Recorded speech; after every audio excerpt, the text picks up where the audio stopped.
श्री स्वामी समर्थ. तुम्हा सर्वांचे आपल्या यूट्यूब चॅनलवरती मी अगदी मनापासून स्वागत करते. तुमच्या मनातील सर्व चांगल्या इच्छा स्वामी महाराज पूर्ण करोत हीच स्वामींच्या चरणी प्रार्थना करते आणि आजच्या व्हिडिओला सुरुवात करते. आजच्या व्हिडिओमध्ये आपण पाहणार आहोत ते म्हणजे वसुबारस या दिवशी नैवेद्यामध्ये चुकूनही कोणते पदार्थ नसावेत, गाईला कोणता नैवेद्य द्यायचा आहे, त्याचप्रमाणे या दिवशी गाईच्या एका अंगाला आपल्याला स्पर्श करायचा आहे. जो व्यक्ती गाईच्या या अंगाला स्पर्श करतो त्याची जास्तीत जास्त प्रगती होत असते. यंदा वसुबारस आणि रमा एकादशी एकत्र आलेले आहेत. वसुबारस या दिवसापासूनच दिवाळीच्या सणाला सुरुवात होत असते आणि वसुबारस आणि रमा एकादशी एकत्र आल्या असल्यामुळे आपल्याला या दिवशी गाय वासराची सुद्धा पूजा करायची आहे आणि बाळकृष्णांची सुद्धा पूजा करायची आहे.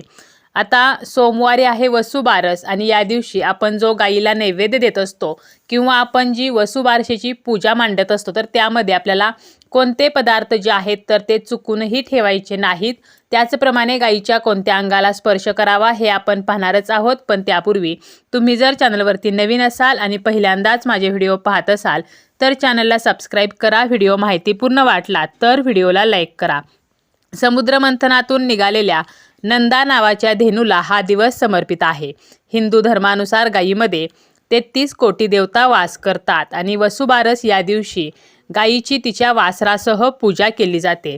आपल्या घरामध्ये माता लक्ष्मीचे आगमन व्हावे तर या हेतूने या दिवशी सवस्स धेनूची पूजा करण्याची पद्धत आहे. त्याचप्रमाणे या दिवशी बाळकृष्णांची सुद्धा विधिवत पूजा केली जाते, कारण रमा एकादशी ही सुद्धा वसुबारसेच्या दिवशीच आलेली आहे.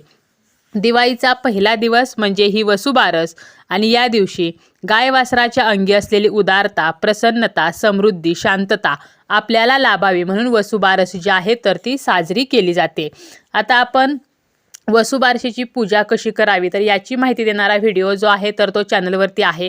तुम्ही गायीची पूजा करू शकता, गाय नसेल तर तुम्ही कशी पूजा मांडावी तर ही संपूर्ण माहिती त्या व्हिडिओमध्ये सविस्तर दिलेली आहे, तर तुम्ही तो व्हिडिओ पाहू शकता.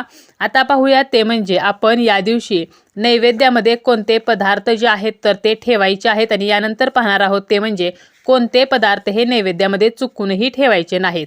तर या दिवसाचा जो नैवेद्य आहे तर तो खास करून बाजरीची भाकरी आणि गूळ आणि तूप असा नैवेद्य असतो आणि उडदाचे वडे. परंतु तूप जे आहे तर ते म्हशीचे असावे, गाईचे तूप आपल्याला चुकूनही वापरायचे नाही. तुमच्याकडे जर तूप नसेल तर तुम्ही बाजरीची भाकरी आणि गूळ तर असा नैवेद्य तुम्ही गाईला देऊ शकता किंवा उडदाचे वडे जे आहेत तर हा नैवेद्य दिला तरी सुद्धा चालेल.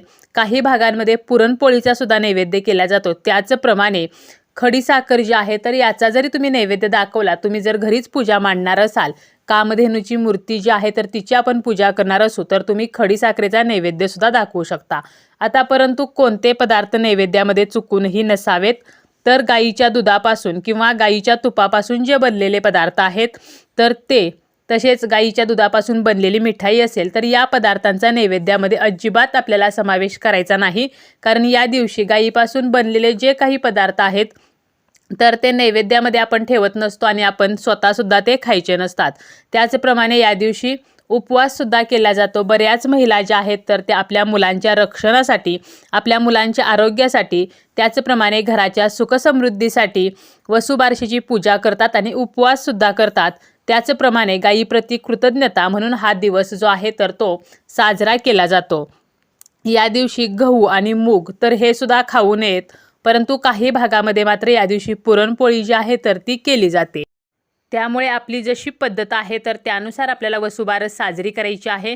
त्याचप्रमाणे उपवास सोडताना खास करून बाजरीची भाकरी आणि गवारीच्या शेंगाची भाजी खाऊन वसुबारसेचा जो उपवास आहे तर तो सोडला जातो. आता या उपवासाची संपूर्ण माहिती देणारा सुद्धा व्हिडिओ आपल्या चॅनलवरती आहे, तर तो सुद्धा तुम्ही पाहू शकता.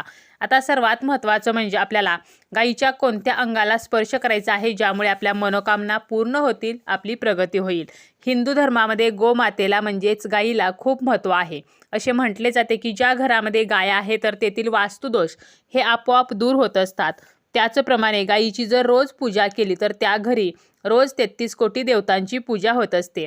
त्याचप्रमाणे गायीवरती सर्व नक्षत्रांचा प्रभाव पडतो. गायीच्या वरच्या पाठीच्या भागामध्ये सूर्यकेतू नाडी असते, जी सूर्याच्या किरणापासून रक्तामध्ये सूर्यक्षार निर्माण करते आणि हेच सूर्यक्षार गायीच्या दुधामध्ये उतरतात आणि गाईचं दूध जे आहे तर ते आपण अमृता समान मानत असतो.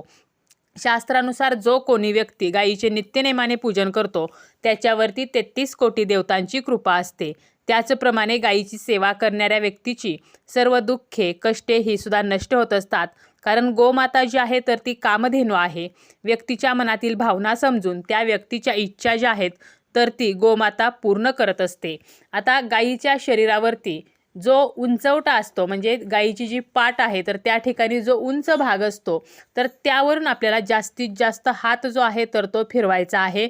असं म्हटलं जातं की या ठिकाणी सूर्यकेतू नाडी असते, त्यामुळे आपण या उंचवट्यावरून जेवढा जास्त हात फिरवू तर तेवढ्या आपल्या इच्छा ज्या आहेत तर त्या लवकर पूर्ण होत असतात.